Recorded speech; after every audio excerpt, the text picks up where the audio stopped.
hagul-hugul talaga. Tapos yung mga kapitbahay namin dito, nagsipuntahan na sila kasi siguro ano nang nangyayari, eh, alam nilang mag-isa ako dito sa bahay, ganyan. As in, inano na niya. Tapos sabi niya, dali mo nga dito. Sabi nito, daling ko daw sa ER yung aso ko. Good morning guys! Welcome back to another vlog. So yesterday guys, pumunta kami ng Nueva Ecija. Nag-hike kami sa Mount 387 and I will just upload the video na separate doon, yung explaining the things that we went through, the whole experience. Hindi ako masyadong nakapag-vlog doon guys, pero gagawin ko ng video para sa mga gustong pumunta doon kasi in-underestimate namin siya. Sobrang sakit ng katawan ko ngayon, guys. Lalo na yung ano ko, yung puwet ko. Yung puwet ko, tsaka dito sa gastrocnemius ko, dito sa lower leg ko, sobra. Yun yung masakit kasi, ewan ko ba, madaming pwersahan kasi yung pagbaba namin, yun yung mahirap, hindi yung pag-akyat. Yung pagbaba talaga sobrang, pati kamay. Yan, kailangan magdala kayo ng gloves pag pumunta doon kasi yung pababa, papuntang Aloha Falls, puro tali-tali na lang yung parang lalambitin ka talaga. Kasi hindi ka makakababa ng walang tali. So, yun guys. So, sakit ng katawan ko. Bugbog na bugbog ako kahapon. Na-feel ko lang nung pauwi na kami, nung nakabus na kami. Kasi nakatulog ako, syempre, nag-rest na yung buong muscles ko. Doon ko na-start na na-feel yung pain ng katawan ko. And right now, ayun, feel na feel te. Ang sakit ng katawan. Hey guys, time check. It's already 11:15 AM and hindi pa ako nagbe-breakfast guys kasi late na ako gumising, mga past 10 and I still had some things to do. Ay hindi, 9 ako nagising. Tapos, nanood pa ako ng last episode ng K-drama na pinapanood ko, which is the Romance is a Bonus Book. Ayan. So, pinanood ko muna yon. Tapos, medyo nag-update sa Instagram, which is not good. Dapat kumain muna ako. Yan guys, gutom na ako. Eh, wala kaming food dito sa bahay. Meron kaming food sa ref, pero yung kakainin ko guys is this one na lang. This is the Pancake Plus. Favorite ko to guys. Ito yung Magnolia na pancake. And ito yung meron na siyang, kumakatok si Max. Meron na siyang, maple syrup na free. Kung hindi siya maple syrup, strawberry syrup siya. So, ito yung lulutuin ko guys. Kasi, ganito lang, tsaka coffee. And then, I still have a lot of things to do. I need to edit a video for tonight's video.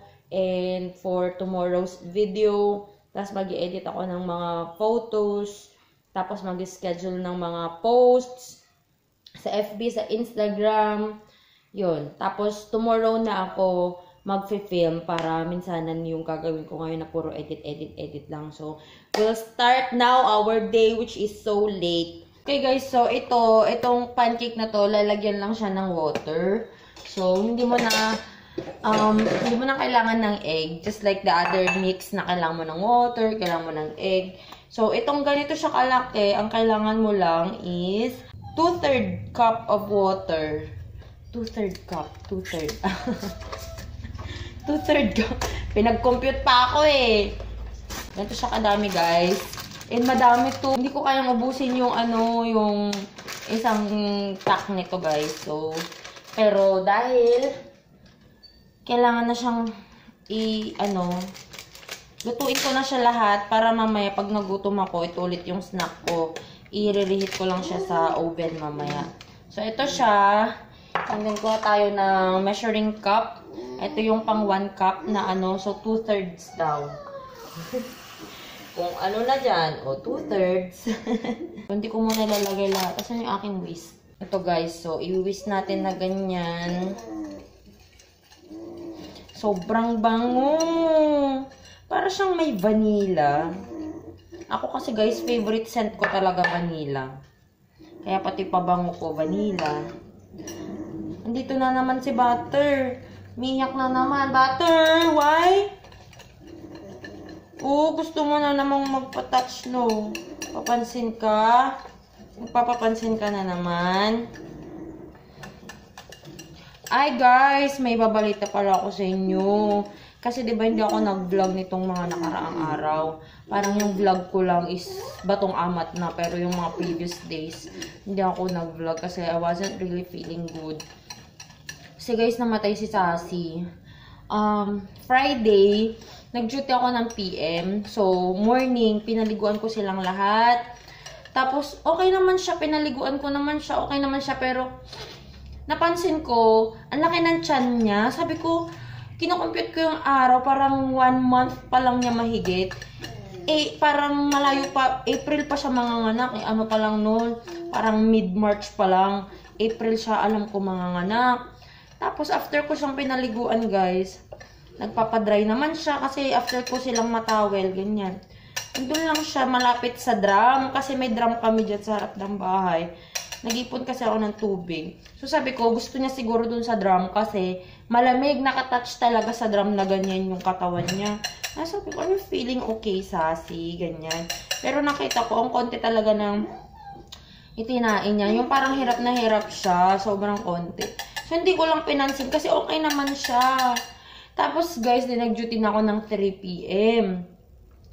Nung nag-duty ako ng 3 PM, guys, ang naghatid lang sa akin sa gate tong 3 aso. Si Max, si Peanut, tsaka si Butter. Hindi ko siya nakita. Ako naman hindi ako nagtaka kasi baka hindi niya napansin na umalis na ako, napaalis na ako. Baka nasa likod siya ako. So, wala lang. Hindi ko na rin siya chinek. Tapos, nung mga 6 PM, na totoxic kasi kami sa hospital. Tapos, nag-rounds, pumunta kami dun sa ward kasama ng doktor kasi may kailangan kami i-explain sa pasyente, ganyan-ganyan. Pumunta yung isang nurse, ER nurse si Angie. Kasi iniwan ko yung phone ko sa ER na nagcha-charge. Pumunta siya, binulungan niya ako. Ate, kanina pa may tumatawag sa'yo. Kanya, sino? Sabi ko, yun nga si Jonah daw.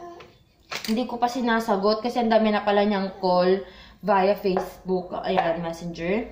Tapos guys, inopen ko yung nag-text din siya. Sabi niya, Boyet, si Sassy, sabi niya. Tapos ako napapangiti-ngiti ako kasi hindi ko sinabi na buntis siya. Nasabi ko lang na buntis siya kaila mamang ko, ganyan. May message na naman siya sa Messenger, Boyet ni Sassy, ganyan siya. Wala naman siyang sinasabi. Ito mawag ako. Bakit ka kung ganyan? Ala, hindi naman na siya humihinga. Matigas naman na siyang nadatnan ko. Kanya talagang, ganyan. Tapos, nagpaalam na ako, uwi mo na ako, G. Ganyan ako kay Angie. Adi, pagpunta ko nga dito, guys, grabe. Talaga, na siya, matigas na siya. Alam mo yung parang nakatulog siya sa sleep niya. Tapos, iyak ako ng iyak. Sobrang iyak ko. Alam mo yung mga namatayan sa ER? Grabe, yung iyak ko talaga, guys. Yung hagol-hugol talaga. Tapos yung mga kapitbahay namin dito, nagsipuntahan na sila kasi siguro ano nang nangyayari, alam nilang mag-isa ako dito sa bahay, ganyan. Pero that time, kasama si Jonah at yung kapatid niya, si Len. Sabi ganyan, apay, bakit daw? Namatay po yung aso ko, kakong ganyan. Sinong aso mo? Yung malaki. Yun, si Maxi daw ba? Hindi, kako si Sassy. Tapos yun nga guys, nung iyak ako ng iyak. As tumawag na ako kila mama ko, sinabi kong wala na si Sassy, ganyan, iyak na ako ng iyak talaga, kahit madaling araw din sa Canada, tumawag ako. Tapos sabi ni mama ko, hayaan mo na, ganyan-ganyan. Tapos, ang first thing na inisip ko talaga na food poison siya. Tapos sabi ko, wala naman pwedeng maka-poison dito sa bahay. Hindi nga kami bumibili ng yung mga pest killers. Bumalik ako sa hospital, tapos, nakita siguro nila, bakit? Ganyan sila sa ER. Tapos sakto nandun din si Doc. Sabi ko, namatay na yung aso ko. Sabi ko, ganyan. Sino? Ganyan. Si Doc, yung doktor namin, din siya, maka-aso din siya, madami din siyang pets. Tapos yun, bakit? Anong nangyari? May sakit ba siya? Doc, wala naman po. Buntis nga yun, kako. Pero April pa dapat yung June niya. Tapos yun, bakit? Anong nangyari? Sabi ko, nadatnan na lang naman daw po, matigas na siya, kakong ganyan. Baka naglaro lang yun ng bullfrog, sabi niya. Kasi yung aso ko, naglaro lang siya ng bullfrog. Na-poison siya, tapos daw, bigla siyang nangisay, tapos wala na, matigas na, gano'n. Check mo nga kung may heartbeat pa, ganyan. Tapos kung i-wash nyo yung mouth, ganyan. As in, inano na niya. Tapos sabi niya, dali mo nga dito. Sabi ni Doc, dalhin ko daw sa ER yung aso ko. Hindi ko alam kung matatawa ba ako kay Doc o ano. Binapapunta niya si Sassy doon sa ER. Sabi ko, hindi namin siya kayang buhatin kasi ang bigat na niya. Laki nga ng tiyan. Tapos yun guys, nung pinabalik niya ako dito. Sobrang bait ng mga workmates ko tsaka si Doc. Sobrang na-appreciate ko talaga that time na they are so supportive. Tapos balikan mo, tingnan mo kung may heartbeat pa, ganito, ganyan. Linisan mo yung ganyan na si Doc. Tapos, paalis na ako. Tapos, yung stethoscope, kunin mo. Para daw ma-check ko yung heartbeat. Kinuha ko din yung step. Tapos, ini-instructan ko na si Jonah habang pauwi ako kasi malapit na naman dito sa bahay. E di yun, pagdating ko nga, winawash na nila yung mouth niya. Pero wala talaga guys. Tapos, sabi ko, kunin mo yung hose ng tubig. As in daw kasi, i-wash daw ng ganun, sabi ni Doc.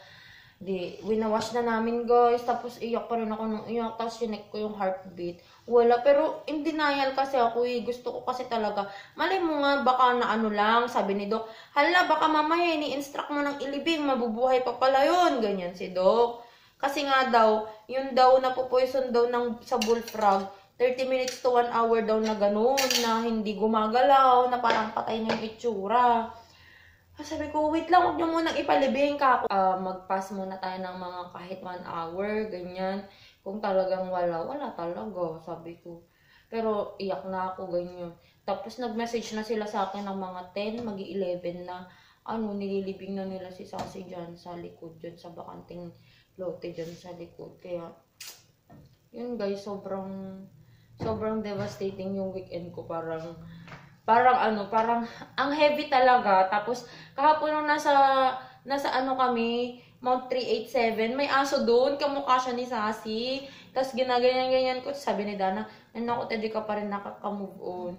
Sabi ko nga guys, si Sassy, napakawalang kwenta niya na bantay kasi, nang babluff lang yun, pero sa totoo lang, feeling close na siya sa mga bisita namin. Pag sinabi mo na Sassy, wag. Pag gano'n, pag alam niyang friend na namin, ganyan, magiging friend na rin niya, feeling na aso yun. Kaya sabi ko, ano ba yan, napaka-sayang. Tsaka yung, alam mo guys, yung pag umiiyak ako, ganyan, pag, alam mo na, hormones.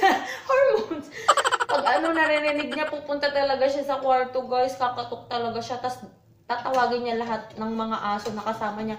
Pupuntahan nila ako sa kwarto or kung nasaan man ako na umiiyak ko nun guys. Kaya sobrang devastating talaga. Kaya kahapon nung nasa bundok kami parang sabi ko, ang saya naman sana kung yung kasama kong mag-hike din yung mga aso ko. Kaso si Maxi kasi hindi mo siya maaasahan guys sa mga ganyan na hiking kasi walking pa lang, tamad na yan. Kasi yan, obese. Kaya, mahirapan siya sa ganun, hiking. Love na love namin yun ni mama ko. Kahit si mama ko naiyak-iyak siya nung tinawag ko, patay na si Sassy kasi favorite yun ni mama ko. Alam mo kasi siya yung tinatawag nilang ugly dog. Kasi siya lang naiiba. Parang, siya yung kung may ugly duckling, siya yung ugly dog. Tapos ano ba yan? Parang yung kulay daw niya ang dirty. Para daw siyang umano sa mga ulingan. Ganun. Parang feeling basurera daw. Yung ganun yung itsura. Pero guys, sobrang love na love ko talaga si Sassy. Mukha kasi siyang askal. Kasi mixed breed na kasi yun guys. May lahi siyang yung mother niya, mix ng Dalmatian tsaka Labrador. Tapos ang tatay niya si Maxi. Nagpapisharing kasi kami. Kaya ganun yung itsura niya guys. Parang askal siya talaga. In short. Hey guys, time check. It's already 12:55 PM. And tapos na akong kumain. And nakapag-cleanis ako konti dito sa kwarto ko. Kasi gusto ko clear tong part na to. So dito ako mag-edit. So ang gagawin ko guys, puro editing na after. I will try my best na pupunta pa ako market kasi wala na kaming food. Pero, mukhang di ko kaya. Sakit ng tiyan ko, guys. Yun atang ininom kasi namin kasi may 2 liters akong baon na water. Kaso, nung malapit na kami sa falls, paubos na. Di sabi naman nila, sakto daw kasi may spring daw doon na talagang pinagkukuhanan ng tubig. Kumuha ako, tapos nung pauwi na kami, yung as in, tapos na yung lahat, yung hike, tapos na lahat. Doon ko lang siya ininom. So, parang, hindi ko alam kung yun, nakadalawang BM na ako. from the time that I woke up. Actually, nagising ako dahil sobrang sakit ng tiyan ko. Yun. So, hopefully, hindi siya magtuloy-tuloy. Hey guys, kakatapos ko lang mag-edit ng isang video. So, rendering na siya. Hopefully, makapag-edit pa ako more. And guys, ang sakit talaga ng tiyan ko. Hindi ako makapag-concentrate sa sakit ng tiyan ko. Ayokong mag-loperamide kasi kung may something man yung nainom ko or nakain ko, gusto kong ilabas ko muna yung mga yan. Sama ng loob. Hey guys, it's the next day and I'm currently editing this video na. And I realize hindi ko na naman siya na-close. So, kagabi guys, after nung last na update ko sa inyo, tuloy-tuloy yung pag-edit ko. Nag-edit ako ng mga photos for the Instagram. And yung mga caption niya, nag-schedule na ako as I've said in the previous clips. Ayan, sinabi ko ata yun. Basta yun. And guys, di ko na malayan, gabi na. Tapos nung mga 10 or 11, tumawag si mama ko. Kausap namin si Bebe.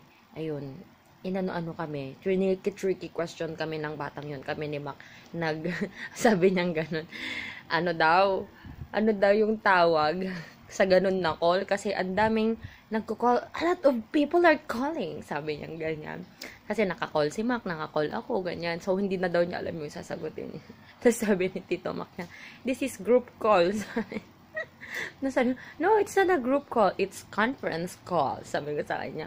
Tapos, ang dami niyang alam na questions niya, guys. Sobrang, yung mga trick questions, sobrang galing talaga. Kakaiba yung brain cells ng bata ngayon. I hope pagkita na kami soon, miss na miss ko na rin siya. So, yun lang, guys. If you enjoyed watching this video, please huwag mong kalimutan na i-like. And, mag-shoutout ako. Mag-shoutout ako this time. Sige. So, ito na guys, gagawin na natin yung shoutout natin and I am hoping na magawa ko siya at the end of each vlog. Simulan natin. Hi kay Marial Arabelo, Paulo, Click 29, Rosemary Sumulong, hello, laging active, Indiana Michelle Esmeralda, GYA Vloggers, hello. And then, kay Janeline Alonzo, lagi din to, nagko-comment sa lahat ata ng video ko. Kinokomentan niya. Kay Jams Arc, tama. And then, kay Sis Judy Ann, tapos sa pinsan ko na si Raven, at kay Kane Miguel, and of course, kay Jamie Abelino. Ayan. So, thank you so much guys for watching and for commenting. Yung mga nagko-comment guys, yung mga kahit hindi nagpapa-shoutout, gusto ko lang mag-thank you sa inyo so much. Ayan. So, basta nagko-comment ngayon, simulan natin tong tradisyon na to. Basta nag-comment, shoutout natin siya.